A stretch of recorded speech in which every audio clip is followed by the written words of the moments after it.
Hi friends, welcome back to the channel Shri Sahi creations. ಇವತ್ತಿನ ವಿಡಿಯೋದಲ್ಲಿ ಈ ಥರ ಬಳೆಗಳಿಗೆ ನಾನು ಕ್ರೋಶಾ ವರ್ಕ್ನ ಯಾವ ಥರ ಮಾಡ್ಕೋಬೇಕಂತ ತೋರಿಸ್ಕೊಡ್ತಾ ಇದ್ದೀನಿ. ಈ ಥರ ಬಳೆಗಳು ಕಾಮನ್ ಆಗಿ ಎಲ್ಲರ ಮನೆಯಲ್ಲಿ ಇದ್ದೇ ಇರುತ್ತೆ. ಮದುವೆ ಮುಗಿದ ಮೇಲೆ ಆಯಿತು, ಇದನ್ನು ನಾವು ವೇಸ್ಟ್ ಅಂತ ಬಿಸಾಕ್ಬಿಡ್ತೀವಿ. ಅದನ್ನು ನಾವು ನಮಗೆ ಮ್ಯಾಚ್ ಆಗೋ ಥರ ಪ್ರತಿಯೊಂದು ಸೀರೆ ಹಾಗೆ ಡ್ರೆಸ್ಗೆ ಮ್ಯಾಚ್ ಆಗೋ ಥರ ನಾವು ಮನೆಯಲ್ಲೇ ನಾವೇ ಕೈಯಾರೆ ಬಳೆಗಳನ್ನು ರೆಡಿ ಮಾಡ್ಕೋಬೋದು. ಥ್ರೆಡ್ನಿಂದ ಯಾವ ಥರ ವರ್ಕ್ ಹಾಕಬೇಕು ಕ್ರೋಶಾಯಿಂದ ಈಸಿಯಾಗಿ ಅಂತ ತೋರಿಸ್ಕೊಡ್ತಿದ್ದೀನಿ. ವಿಡಿಯೋನ ಸ್ಕಿಪ್ ಮಾಡದೆ ನೋಡಿ, ತುಂಬಾ ಯೂಸ್ಫುಲ್ ಆಗಿದೆ. ಈ ಥರ ಬಳೆಗಳು ಕಾಮನ್ನಾಗಿ ಎಲ್ಲರ ಮನೆಯಲ್ಲಿ ಇದ್ದೇ ಇರುತ್ತೆ. ಇದನ್ನು ಯೂಸ್ ಮಾಡಿಕೊಂಡು ನಾವು ನಮ್ಮ ಕೈಯಾರೆ ನಾವೇ ಬಳೆಗಳನ್ನು ಮಾಡ್ಕೊಳ್ಳೋಣ. ಇದಕ್ಕೆ ನೋಡಿ, ಈ ಥರ ಸಿಲ್ಕ್ ಥ್ರೆಡ್ ಬೇಕಾಗುತ್ತೆ. ಯಾವ ಕಲರ್ ಬೇಕೋ ನೋಡ್ಕೊಳ್ಳಿ ನಿಮಗೆ. ಹಾಗೆ ಕ್ರೋಶಾ ನಂಬರ್ 10 0.75 mm. ಹಾಗೆ ನೀಡಲಿದ್ದರೆ ಸಾಕು. ಇಷ್ಟು ಇದ್ದರೆ ನಾವು ವರ್ಕ್ಗಳನ್ನು ಮಾಡ್ಕೋಬೋದು. ಮೊದಲು ಒಂದು ಮಾಡಿ ತೋರಿಸ್ತೀನಿ ನಿಮಗೆ ಯಾವ ಥರ ಮಾಡಬೇಕಂತ. ನೀವು ನಿಮ್ಮ ಸೀರೆ ಹಾಗೆ ಬ್ಲೌಸ್ಗೆ ಮ್ಯಾಚ್ ಆಗೋ ಥರ ನೀವು ಬಳೆಗಳನ್ನು ರೆಡಿ ಮಾಡ್ಕೋಬೋದು. ನೋಡಿ, 2 ಸೈಜ್ ಇದೆ, ಒಂದು ಚಿಕ್ಕದು ದೊಡ್ಡದು. ನಿಮ್ಮ ಸೈಜು ಸಣ್ಣದಿದ್ದರೆ ನೀವು ಸ್ವಲ್ಪ ನಿಮ್ಮ ಸೈಜ್ಗಿಂತ ದೊಡ್ಡ ಬಳೆಗೆ ನೀವು ವರ್ಕ್ ಮಾಡ್ಕೋಬೇಕು. ಯಾಕಂದರೆ ಥ್ರೆಡನ್ನು ವರ್ಕ್ ಮಾಡಿದ ಮೇಲೆ ಅದು ನಮಗೆ ಚಿಕ್ಕದಾಗುತ್ತೆ ಬಳೆ. ಹಾಗಾಗಿ ಮೊದಲೇ ನಾವು ನಮ್ಮ ಸೈಜ್ಗಿಂತ ಬಳೆ ಸೈಜ್ಗಿಂತ ಜಾಸ್ತಿ ಸ್ವಲ್ಪ ದೊಡ್ಡದಿರೋದು ತೊಗೊಂಡು ಅದಕ್ಕೆ ವರ್ಕ್ ಮಾಡಿಕೊಂಡ್ರೆ ಕೈಗೆ ನಮಗೆ ಕರೆಕ್ಟಾಗಿ ಬರುತ್ತೆ. ನೋಡಿ, ಈ ಥರ 6 ಎಳೆ ದಾರನ ರೆಡಿ ಮಾಡಿ ಇಟ್ಕೊಂಡಿದ್ದೀನಿ. ಒಂದು ಮಾತ್ರ ಮಾಡಿ ತೋರಿಸ್ತೀನಿ. ಇದಕ್ಕೆ ಮೊದಲು ಈ ಥರ ಗಂಟು ಹಾಕ್ಕೋಬೇಕು. 2 ನಾಟ್ ಹಾಕ್ಕೋತೀನಿ. ನಾಟು ಗಂಟು 2 ಒಂದೇ. ಈ ಥರ 2 ಗಂಟುಗಳನ್ನು ಹಾಕಿದೆ. ಈ ಥ್ರೆಡ್ನ ಸೀರೆಗೆ ಹಾಕುವಾಗ, ಕ್ರೋಶಾ ಹಾಕುವಾಗ ಈ ಥರ ಸುತ್ಕೋತೀವಲ್ಲ ಬೆರಳಿಗೆ, ಆ ಥರ ಸುತ್ಕೋಬೇಕು. ಇಲ್ಲಿ ನೋಡಿ, ಇಲ್ಲಿ ನೀಡಲ್ನ ಹಾಕಿ ಈ ದಾರನ ತರಬೇಕು. ಈ ಥರ ನೀಡಲ್ನ ಹಾಕಿ ಈ ದಾರನ ತಂದು ಒಂದು ಲಾಕ್ ಮಾಡ್ಕೊಳ್ಳೋಣ ಮೊದಲು. ಓಕೆ, ಒಂದು ಲಾಕ್ ಮಾಡಿಕೊಂಡೆ. ಅದಾದಮೇಲೆ ಇಲ್ಲಿ ಎಕ್ಸ್ಟ್ರಾ ಥ್ರೆಡ್ ಇದೆಯಲ್ಲ, ಅದನ್ನು ಅದೇ ಥರ ಬ್ಯಾಲೆನ್ಸ್ ಮಾಡ್ತಾ ಹೋಗಬೇಕು ಒಂದು ಸ್ವಲ್ಪ ಹಾಕೋವರೆಗೂ. ಇವಾಗ ಈ ನೀಡಲ್ನ ಈ ಥರ ಹಾಕಿ ಈ ಥ್ರೆಡ್ನ ಇಲ್ಲಿ ಮೇಲೆ ತಂದು ಸೂಜಿ ಮೇಲೆ 2 ದಾರ ಇದೆ ನೋಡಿ, ಅದನ್ನು ಲಾಕ್ ಮಾಡ್ಕೋಬೇಕು.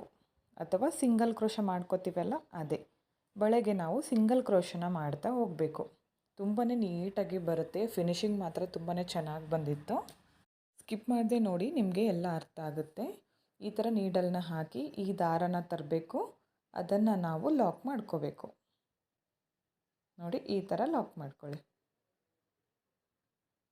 ಈ ಎಕ್ಸ್ಟ್ರಾ ಥ್ರೆಡ್ ಇದೆಯಲ್ಲ, ಅದು ಹೀಗೆ ಬ್ಯಾಲೆನ್ಸ್ ಮಾಡ್ತಾ ಹೋಗಿ ಒಂದು ಸ್ವಲ್ಪ ಹಾಕೋವರೆಗೂ ಇದೇ ಥರ ಸಿಂಗಲ್ ಕ್ರೋಶನ ಮಾಡ್ತಾ ಹೋಗಬೇಕು. ಇಲ್ಲಿ ನಾನು ಯಾವುದೇ ತರಹದ ಬೀಡ್ಗಳನ್ನು ಹಾಗೆ ಸ್ಟೋನ್ ಲೇಸು ಕುಂದನ್ ಯಾವುದೇ ಕೂಡ ನಾನು ಬಳಸದೇನೆ ಸಿಂಪಲ್ಲಾಗಿ ಓನ್ಲಿ ಥ್ರೆಡ್ ವರ್ಕಿಂದ ನಾವು ಬಳೆಗಳಿಗೆ ಯಾವ ಥರ ನಮ್ಮ ಸೀರೆ ಹಾಗೆ ಡ್ರೆಸ್ಗೆ ಮ್ಯಾಚ್ ಆಗೋ ಥರ ಬಳೆಗಳನ್ನು ರೆಡಿ ಮಾಡ್ಕೋಬೋದು ಅಂತ ನಿಮಗೆ ತೋರಿಸ್ಕೊಟ್ಟಿದ್ದೀನಿ, ಐಡಿಯಾ ಕೊಟ್ಟಿದ್ದೀನಿ. ಅದಾದಮೇಲೆ ನೀವು ನಿಮ್ಗೆ ಇಷ್ಟ ಬಂದ ಹಾಗೆ ನೀವು ಮಾಡ್ಕೋಬೋದು. ಬೇಕಿದ್ದರೆ ಬೀಡ್ ಕೂಡ ಮಾಡ್ಕೋಬೋದು. ನಾನು ಆಲ್ರೆಡಿ ಅದು ಬೀಡ್ ಹಾಕಿದ್ದು ಕೂಡ ನಾನು ತೋರಿಸಿದ್ದೀನಿ ಲಾಸ್ಟ್ ವಿಡಿಯೋಗಳಲ್ಲಿ. ಬೇಕಿದ್ದರೆ ಕೇಳಿ, ಲಿಂಕ್ನ ಶೇರ್ ಮಾಡ್ತೀನಿ. ಹಾಗೆ ಐಡಿ ಕಾರ್ಡಲ್ಲಿ ಮೇಲ್ಗಡೆ ಬರ್ತಾ ಇರುತ್ತೆ, ಹೋಗಿ ಚೆಕ್ ಮಾಡಿ, ನಿಮಗೆ ಸಿಗುತ್ತೆ ಆ ವಿಡಿಯೋ, ಬೀಡ್ ಹಾಕಿರೋ ವಿಡಿಯೋ. ಹಾಗೆ ಡಬಲ್ ಕಲರ್ನಲ್ಲಿ ಕೂಡ ಮಾಡ್ಕೊಂಡಿದ್ದೀನಿ ನಾನು ಆ ವಿಡಿಯೋದಲ್ಲಿ, ಬೇಕಿದ್ದರೆ ಚೆಕ್ ಮಾಡಿ. ನೋಡಿ, ಈ ಥರ ಸಿಂಗಲ್ ಕ್ರೋಶನ ನಾನು ಮಾಡ್ತಾ ಬರ್ತಿದ್ದೀನಿ ಬಳೆಗೆ. ಇದನ್ನು ನಾವು ಮಾಡ್ತಾ ಇದನ್ನು ಈ ಥರ ಸೀದಾ ಮಾಡ್ಕೋಬೇಕು. ನೀಟಾಗಿ ಈ ಥರ ಮಾಡ್ತಾ ಹೋಗಬೇಕು. ಒಂದು 3-4 ಸಿಂಗಲ್ ಕ್ರೋಶ ಆದಮೇಲೆ ಈ ಥರ ನೀಟ್ ಮಾಡ್ಕೊಳ್ಳಿ, ಅದು ಕರೆಕ್ಟಾಗಿ ಕೊಡುತ್ತೆ. ನೋಡಿ, ಈ ಥರ ನೀಡಲ್ನ ಹಾಕಬೇಕು, ಈ ಥ್ರೆಡ್ನ ತಂದು ಲಾಕ್ ಮಾಡ್ಕೋಬೇಕು. ಇಷ್ಟೇ, ಈಸಿ ಆಗಿದೆ.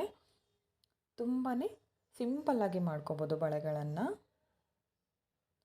ನಿಮಗೂ ಕೂಡ ಈಸಿ ವೇನಲ್ಲಿ ತೋರಿಸಿದ್ದೀನಿ, ಇಷ್ಟ ಆಗುತ್ತೆ ಅಂದ್ಕೋತೀನಿ.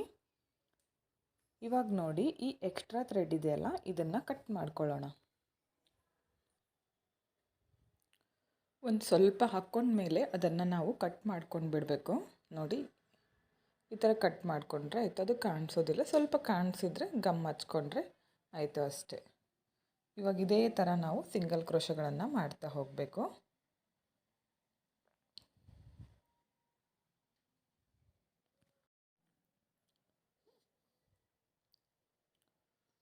ಪೂರ್ತಿ ಬಳೆ ಕಂಪ್ಲೀಟ್ ಆಗೋವರೆಗೂ ನಾವು ಈ ಥರ ಸಿಂಗಲ್ ಕ್ರೋಶನ ಮಾಡ್ಕೋಬೇಕು. ನೋಡಿ ಬ್ಯಾಕ್ ಸೈಡಿಂದ ಈ ಥರ ಕಾಣಿಸುತ್ತೆ, ತುಂಬಾ ನೀಟಾಗಿ ಬರುತ್ತೆ.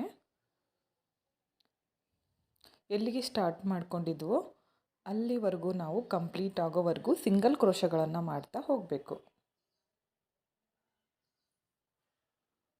ಲಾಸ್ಟಲ್ಲಿ ಕೂಡ ಯಾವ ಥರ ಎಂಡ್ ಮಾಡಬೇಕಂತ ತೋರಿಸ್ಕೊಡ್ತೀನಿ, ಸ್ಕಿಪ್ ಮಾಡ್ತೀನಿ ನೋಡಿ, ನಿಮಗೆ ಡಿಸೈನ್ ಅರ್ಥ ಆಗುತ್ತೆ.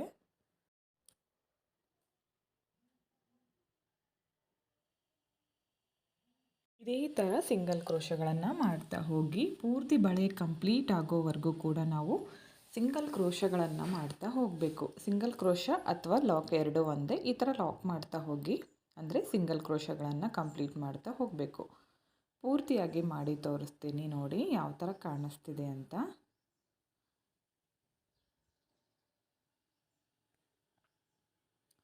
ಓಕೆ ನೋಡಿ, ಈ ಥರ ಬಂದಿದೆ, ತುಂಬಾ ಚೆನ್ನಾಗಿ ಬರುತ್ತೆ, ನೀಟ್ ಫಿನಿಶಿಂಗ್ ಬಂದಿದೆ ನೋಡಿ, ಎಲ್ಲೂ ಕೂಡ ಮಿಸ್ಟೇಕ್ ಕಾಣಿಸ್ತಾ ಇಲ್ಲ.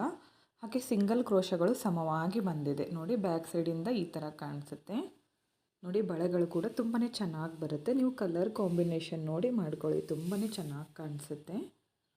ಲಾಸ್ಟ್ವರೆಗೂ ಇದೇ ಥರ ಮಾಡ್ತಾ ಹೋಗಬೇಕು. ಎಂಡ್ವರೆಗೂ ಸಿಂಗಲ್ ಕ್ರೋಶಗಳನ್ನು ಮಾಡ್ತಾ ಹೋಗಿ.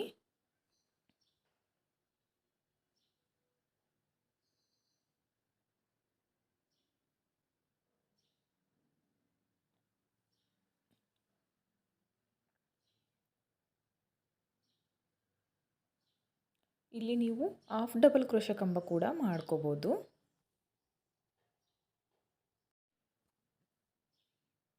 ನೋಡಿ ಕಂಪ್ಲೀಟ್ ಆಗಿದೆ ಪೂರ್ತಿ ಬಳೆ ಪೂರ್ತಿ.